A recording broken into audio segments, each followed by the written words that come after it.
Le petit catéchisme, le jugement dernier, la résurrection de la chair, l'enfer, le purgatoire, le ciel. Quand Jésus-Christ nous jugera-t-il? Jésus-Christ nous jugera d'abord immédiatement après notre mort et ensuite à la fin du monde. Comment s'appelle le jugement que nous subirons immédiatement après notre mort? Le jugement que nous subirons immédiatement après notre mort s'appelle le jugement particulier. Qu'est-ce que le jugement général?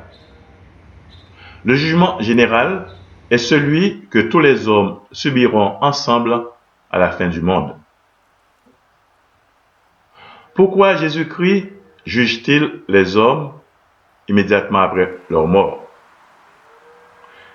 Jésus-Christ juge les hommes immédiatement après leur mort pour les récompenser ou bien les punir d'après leurs actions. Quelle récompense ou quelle punition est réservée aux âmes des morts après le jugement particulier? La récompense ou la punition réservée aux morts après le jugement particulier, c'est le ciel, le purgatoire ou bien l'enfer. Qu'est-ce que l'enfer? L'enfer est un lieu de supplice où ceux qui sont morts en état de péché mortel sont privés de la vue de Dieu pour toujours et souffrent des tourments épouvantables et éternels. Qu'est-ce que le purgatoire? Le purgatoire est un lieu de supplice où, avant d'entrer dans le ciel, doivent souffrir les âmes de ceux qui sont morts en état de péché véniel ou qui n'ont pas satisfait pour les peines temporelles dues à leur péché. Les fidèles qui sont sur la terre peuvent-ils secourir les âmes du purgatoire? Oui. Les fidèles qui sont sur la terre peuvent secourir les âmes du purgatoire par leurs prières, leur mortification, leurs aumônes, par l'application des indulgences, par les messes qu'ils font dire pour elles et par les communions qu'ils font. Pourquoi, outre le jugement particulier, doit-il y avoir un jugement général?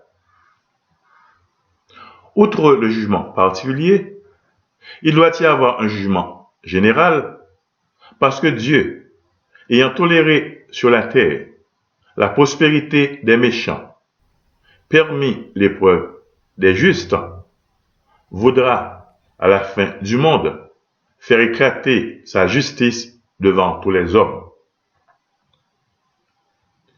Nos corps auront-ils part à la récompense ou à la punition de nos âmes? Oui. Nos corps auront part à la récompense ou à la punition de nos âmes, parce qu'ils leur seront réunis par la résurrection, pour participer à leur bonheur ou à leur malheur, comme ils auront pris part à leurs bonnes œuvres ou à leurs péchés sur la terre. Dans quel état ressusciteront les corps des justes? Les corps des justes ressusciteront glorieux et immortels. Les corps des damnés ressusciteront-ils aussi? Oui. Les corps des damnés ressusciteront aussi, mais ils seront condamnés aux peines éternelles de l'enfer. Qu'est-ce que le ciel? Le ciel est un lieu de délices dans lequel les élus voient Dieu face à face, participent à sa gloire et jouissent de bonheur éternel. Quels sont ceux qui vont au ciel? Ceux qui vont au ciel sont les justes qui n'ont point offensé Dieu, ou qui, ayant eu le malheur de l'offenser, en ont fait pénitence. Quelle parole devrait-on toujours avoir présente à l'esprit? On devrait toujours avoir présente à l'esprit ces paroles de Jésus-Christ. Que sert-il à l'homme de gagner l'univers entier s'il vient à perdre son âme? Que pourra donner l'homme en échange de son âme? Car le Fils de l'homme viendra dans la gloire de son Père avec ses anges, et alors il rendra à chacun selon ses œuvres.